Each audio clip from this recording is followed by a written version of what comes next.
Hello my dear students. So today we are moving further with chapter number 1, that is chemical reactions and equations. In the last video we have seen that what is chemical reaction and how to write that chemical reaction in the form of chemical equation, right? So today we are moving further with that topic only.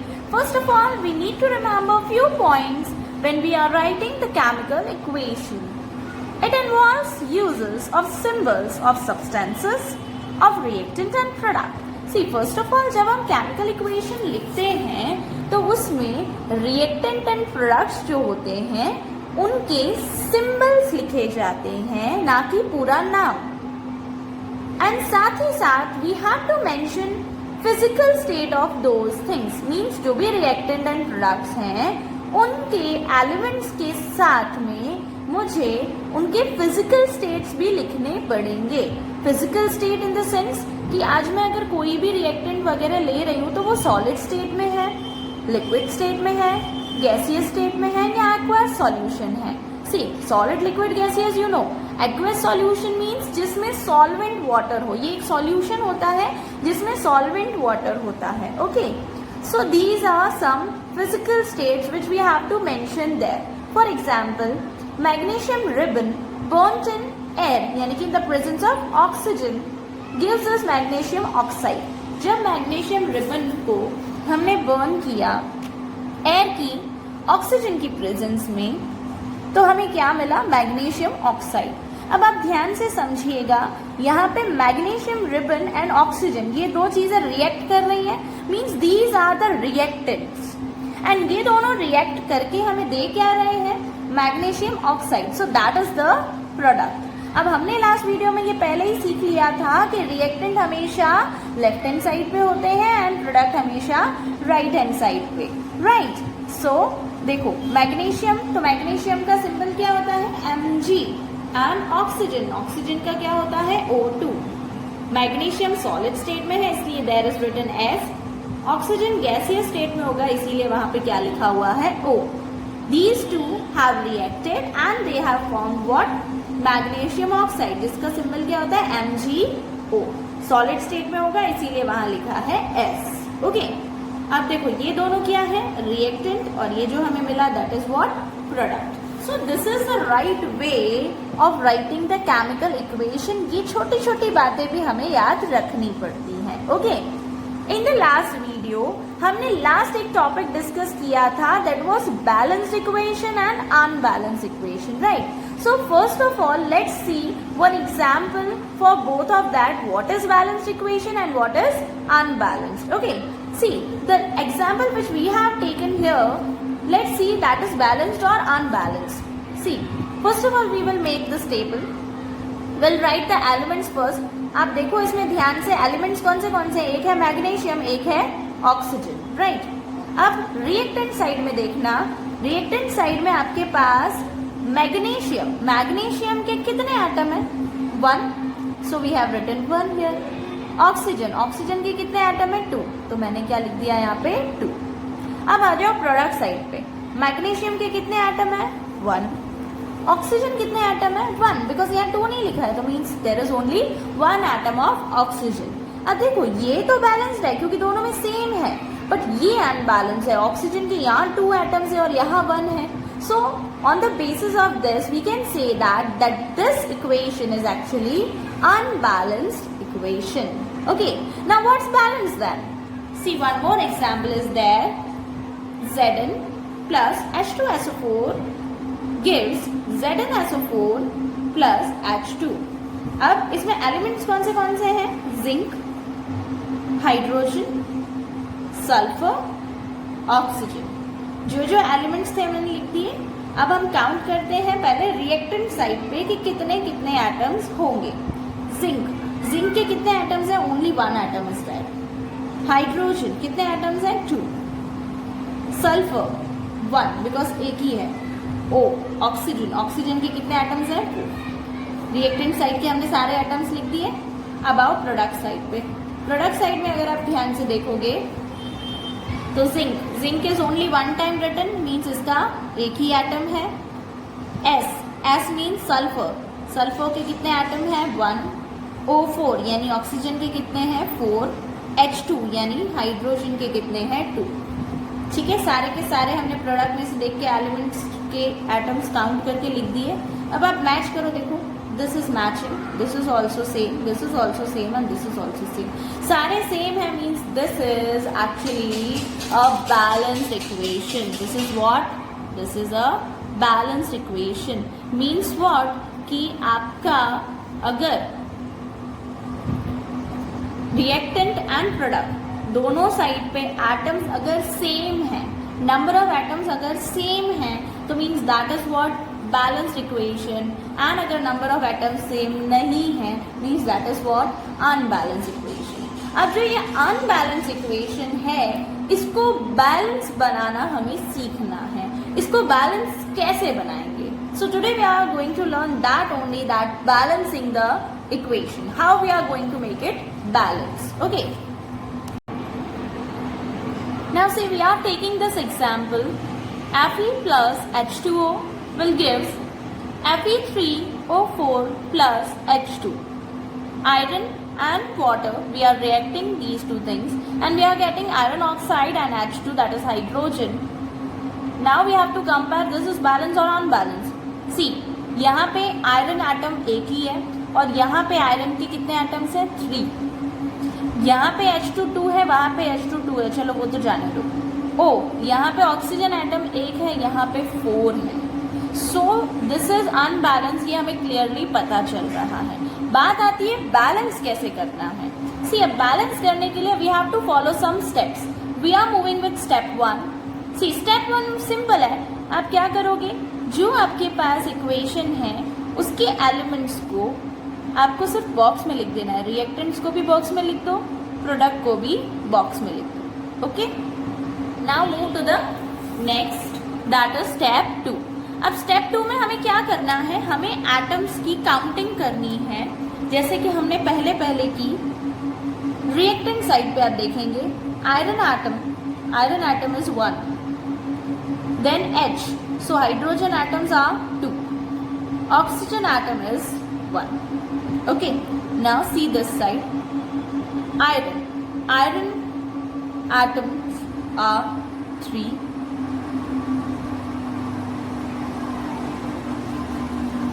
hydrogen atoms are 2 and oxygen atoms are 4. Okay, हमने इस तरह से जो भी है इसके atoms को count करके लिख दिया। ठीक है, अब बात आती है स्टेप 3 की। स्टेप 2 आई होप क्लियर है। हमने सिर्फ क्या किया, रिएक्टेंट साइड के काउंट किए और लिख दिए, रिएक्टेंट साइड के एटम्स को काउंट करके लिखा एंड प्रोडक्ट साइड के एटम्स को काउंट करके लिख दिया। ओके, अब आते हैं स्टेप 3 पे।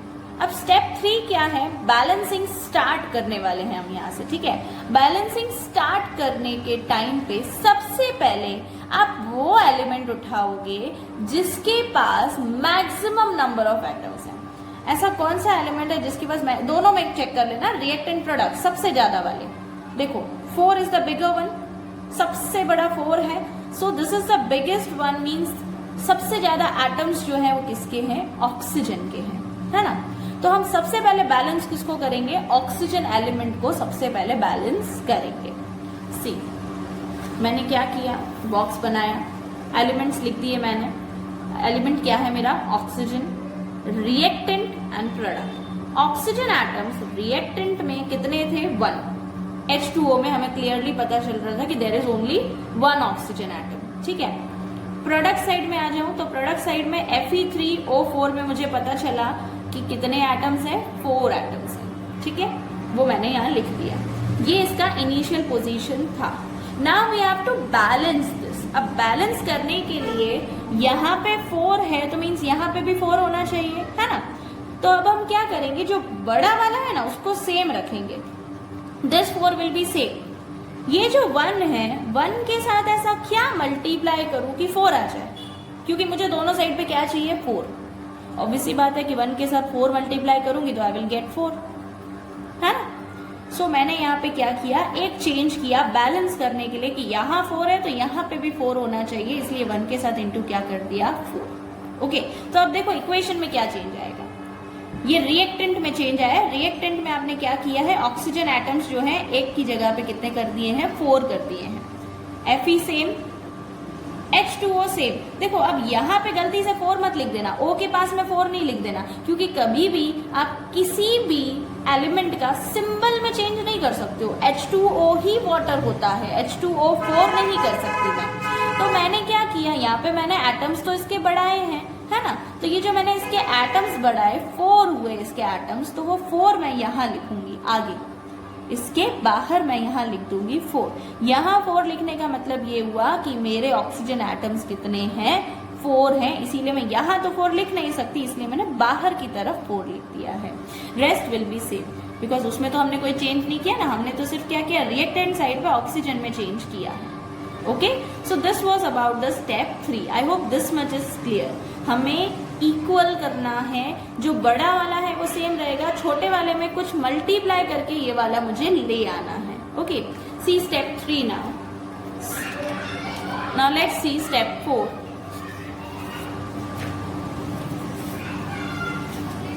सी, now we are taking the next, that is hydrogen atom. Okay, hydrogen atom को हमें बैलेंस करना है। अब देखो हमारी लास्ट इक्वेशन जो है उसके बेसिस पे हाइड्रोजन एटम्स जो है उसकी पोजीशन क्या है। देखो अगर मैं लास्ट वाला देखूं तो इसमें आप ध्यान से देखो, इस इक्वेशन में हाइड्रोजन एटम यहाँ पे है, रिएक्टेंट साइड पे क्या लिखा है, 4H2O। तो यहाँ पे मैंने लिखा 4H2O। 4H2O का मतलब ये हुआ कि this 4 will multiplied with this 4 into 2, that will be 8। मतलब हाइड्रोजन एटम्स कितने हो गए हैं, 8। ये लास्ट वाली इक्वेशन के बेसिस पे मैंने किया कि हाइड्रोजन एटम पहले तो 2 ही थे, लेकिन अब जो है आगे 4 लिखा, तो ऑब्वियसली बात है हाइड्रोजन में चेंज आएगा, तो 4 2 हाइड्रोजन एटम्स कितने हो गए, 8। और जो प्रोडक्ट है, प्रोडक्ट में तो 2 ही थे, है ना, प्रोडक्ट में तो कोई चेंज आया ही नहीं था ना लास्ट इक्वेशन में। सो वो जो 2 है वो देखो यहाँ 2 सेम ही लिखा हुआ है। Okay, I hope this much is clear कि वहां पे 8 कैसे आया और यहाँ पे 2 कैसे आया। ओके, लास्ट इक्वेशन के बेसिस पे आया। अब बात आती है, मैंने ऐसे क्या कहा, बड़ा वाला सेम रहने देना, छोटे वाले को चेंज करना। ये जो 8 और 2 है, तो 8 इज अ बिगर वन, तो 8 तो सेम रहेगा, यानी रिएक्टेंट में कोई चेंज नहीं आएगा। तो चेंज किस में आएगा, प्रोडक्ट में। 2 है, 2 के साथ ऐसा क्या मल्टीप्लाई करूं कि 8 आ जाए, ऑब्वियसली 4, 2 4 8। ओके, तो आपने क्या किया, यहाँ पे इंटू 4 ये आपने चेंज किया है। तो यहाँ पे जो आपने इंटू 4 किया है, तो आपको क्या करना पड़ेगा, जो हमारा पहले इक्वेशन थी Fe4H2O Fe3O4, देखो यहाँ तक पूरा सेम है। आपने प्रोडक्ट साइड में H2 में चेंज किया, तो H2 तो लिखा है, बट आगे क्या आ गया, 4। जो यहाँ पे इंटू 4 हुआ वो 4 क्या हो गया, बाहर आ गया। बाहर इसलिए मैंने आपसे अभी अभी कहा, आप सिंबल में चेंज नहीं कर सकते हो, यहाँ पे आप नहीं चेंज कर सकते थे, यहाँ 8 नहीं कर सकते हो, इसीलिए हम क्या करते हैं, उसको आगे लिखते हैं। आगे लिखने का मतलब वही होता है कि 4 2 विल शो द 8, तो इसीलिए मैंने उसको आगे लिख दिया। Okay, now let's move to the step 5। Step 5 में अब हम किसको इक्वल करेंगे, आयरन को। आयरन जो है पहले भी 1 था, यहाँ पे आयरन में अब तक कोई चेंज नहीं आया है, तो यहाँ पे हमने देखो रिएक्टेंट में लिख दिया 1, लास्ट इक्वेशन के बेसिस पे देखने का। और यहाँ पे आयरन कितने एटम्स हैं, 3, ठीक है। अब इसको बैलेंस करना है, दोनों में से बिगर कौन सा है, ये, तो this will be same, 3 will be same.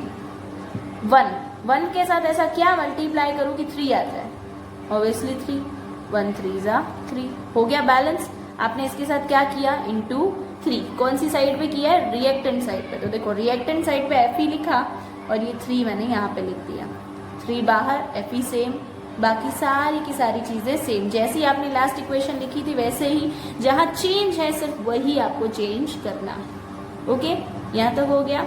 Now the last step, that is step 6, जिसमें हमें फाइनली हमारी बैलेंस इक्वेशन मिल गई और हमने लिख दी।